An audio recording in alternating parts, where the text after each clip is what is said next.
प्रिय विद्यार्थियों, हमने पिछले पार्ट में पढ़ा जॉन लॉक को और उदारवाद के बहुत बड़े ये विद्वान माने जाते हैं। और इनका पिछली बार हमने जीवन परिचय और इनकी रचनाओं को पढ़ा और सामाजिक समझौते का सिद्धांत।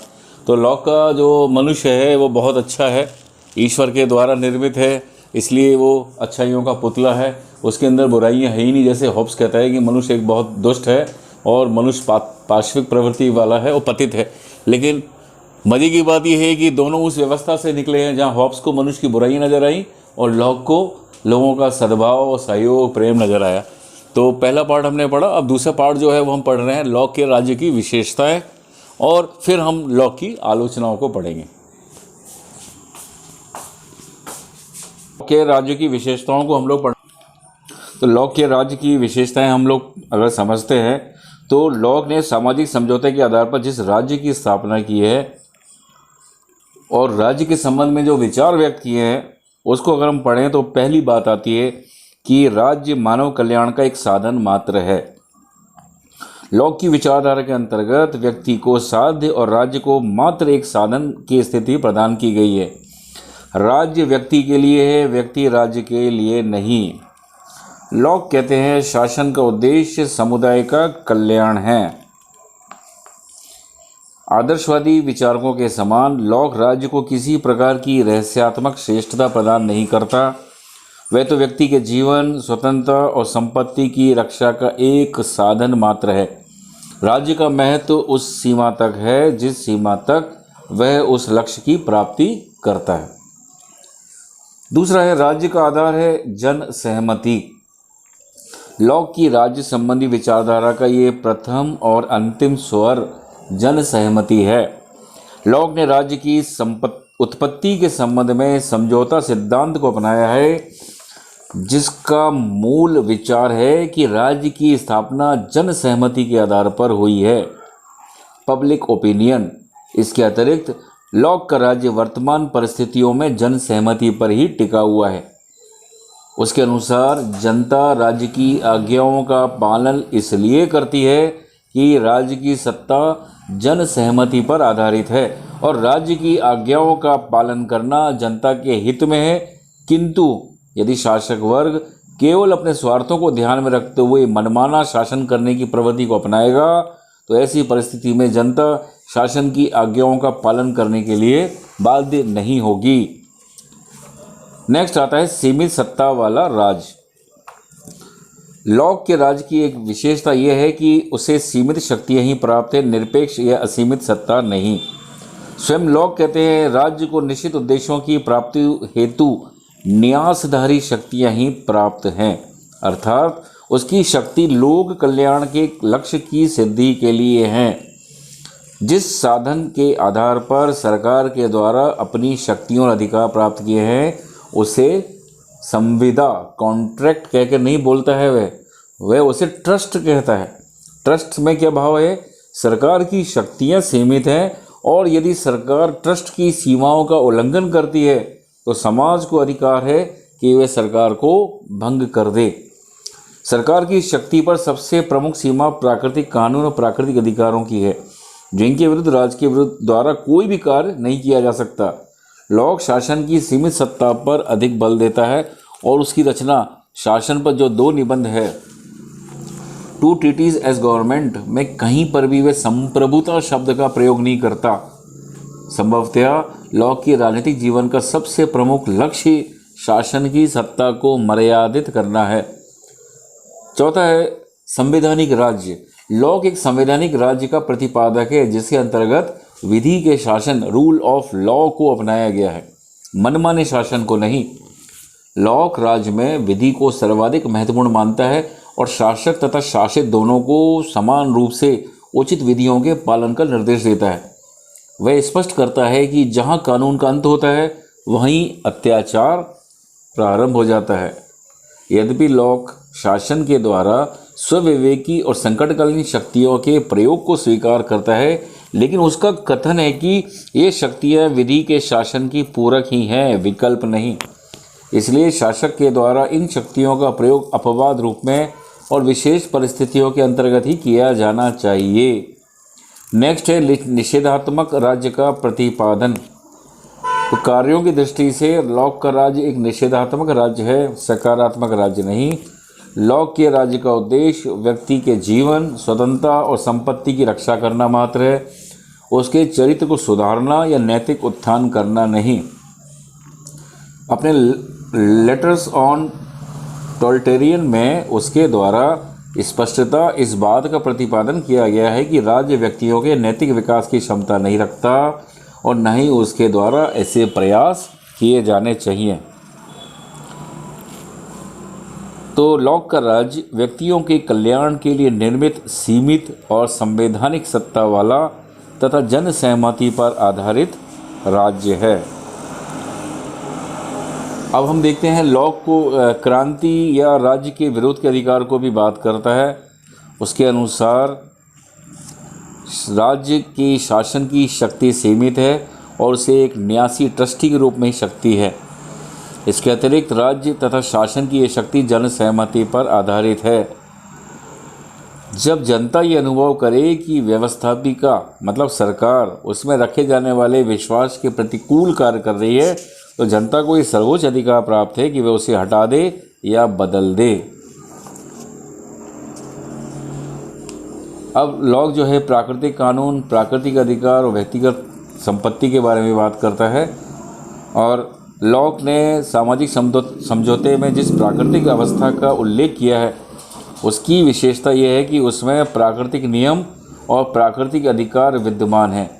प्राकृतिक अवस्था में ये प्राकृतिक नियम है कि तुम दूसरों के प्रति वही बर्ताव करो जिसकी तुम दूसरों से अपने लिए आशा करते हो।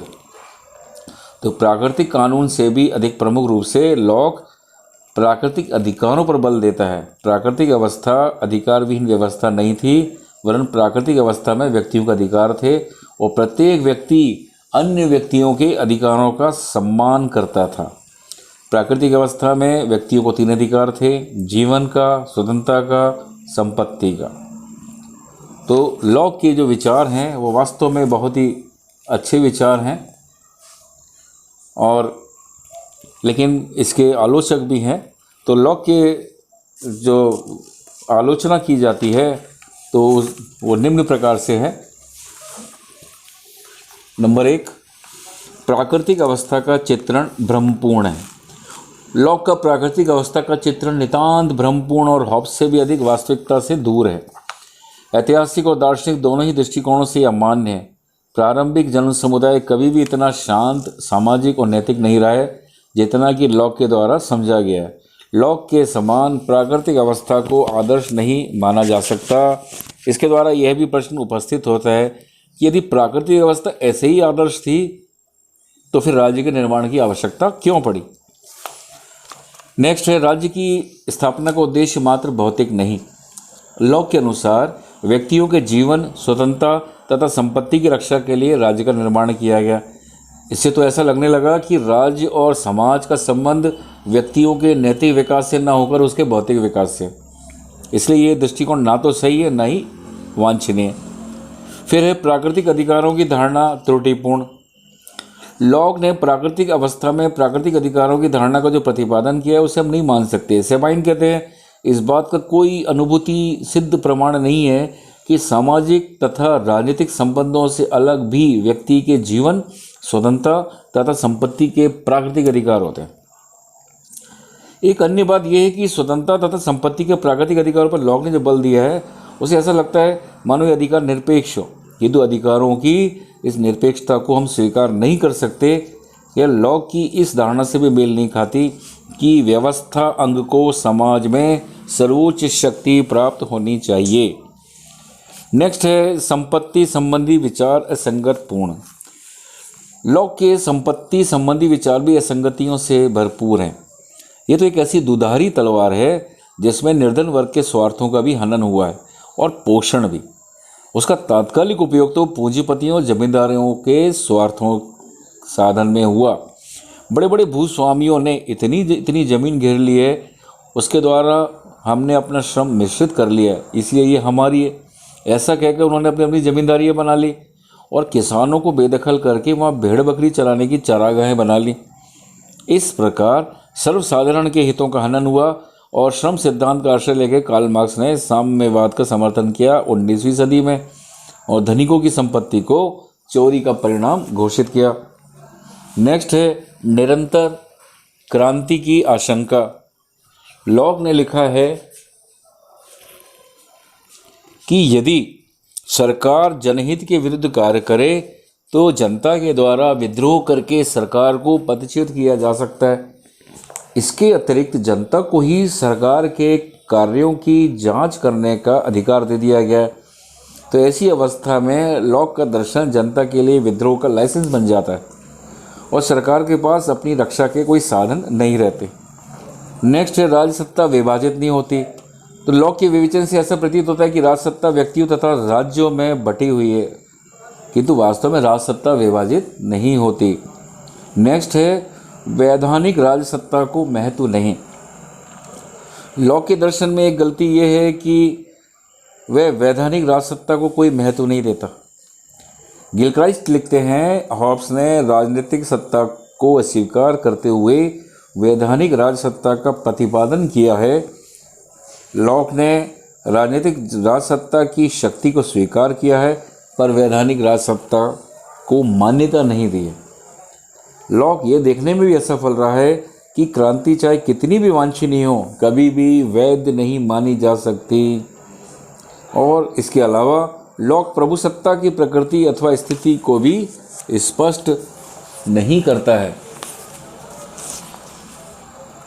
लेकिन अब हम लॉक के आलोचना के बाद अगर हम उनकी अच्छाइयों को भी पढ़ें, उनकी विशेषताओं को भी पढ़ें, तो आप देखेंगे कि लॉक के विचारों में यदि हॉब्स की तरह प्रखर तर्क शक्ति या प्लेटो जैसी भावनाओं की उन्मुक्त उड़ान नहीं है, किंतु राजदर्शन को उनके अनुदाय निश्चित रूप से बहुत महत्वपूर्ण है। जैसे प्राकृतिक अधिकारों का समर्थन किया है। लॉक ने अपने प्रतिपादित प्राकृतिक सिद्धांतों का सिद्धांत वर्तमान समय में ही अस्वीकृत किया जा चुका है, तब भी हम प्रोफेसर डनिंग के सिद्धांत को मान सकते हैं कि ये सिद्धांत राजनीतिक दर्शन को लॉक की सबसे विशिष्ट देन थे। उसने अपने सिद्धांत के बल पर जीवन, स्वतंत्रता तथा संपत्ति के अधिकारों को यथार्थ जीवित मनुष्यों के साकार विशेषाधिकार बना दिया और शासन की निरंकुशता पर स्थायी रुकावटें लगा दी। डनिंग लिखते हैं पुफेंडोर्फ द्वारा प्रतिपादित प्राकृतिक कानून में तथा मिल्टन तथा स्पिनोजा द्वारा सराहित स्वतंत्रता में निरंकुशता पर वास्तविक रोक लगाने के लेखकों के उद्देश्यों के बावजूद साधारणतया एक अवास्तविकता से दिखाई पड़ती है। हमारे हृदय में अधिक से अधिक उसका प्रभाव पड़ता है कि ये लेखक केवल अत्यंत मेधावी और अपवाद स्वरूप व्यक्तियों की स्वतंत्रता को सुरक्षित रखना चाहते हैं, प्रत्येक साधारण व्यक्ति की नहीं। इसके विपरीत लॉक द्वारा की गई राजनीतिक संस्थाओं की समीक्षा में समान अधिकार की भावना इतनी प्रबल है कि वह वास्तविक राजनीतिक समाज के अस्तित्व के लिए अपरिहार्य साबित होती है। फिर आती है बात वैधानिक शासन का प्रतिपादन। लॉक सीमित शक्तियों वाले और शासित वर्ग की इच्छा पर आधारित शासन की धारणा का प्रतिपादन करने वाले प्रथम विचारकों में है। उसके द्वारा किया गया राज्य और सरकार में अंतर भी वैधानिक शासन की दिशा में है। मैक्सी के शब्दों में लॉक से पूर्व किसी राजनीतिक विचारक ने इतने स्पष्ट रूप से इस सिद्धांत की स्थापना नहीं की, यदि कोई शासन प्रजाजनों की सहमति पर आधारित नहीं हो तो वह अवैध तथा निराधार होता है। इससे पहले प्रतिनिधि संस्थाओं के माध्यम से बहुमत द्वारा शासन संचालन की आवश्यकता और संभावना को इतने विश्वासदायक और प्रबल रूप से किसी अन्य व्यक्ति ने अभिव्यक्त नहीं किया था।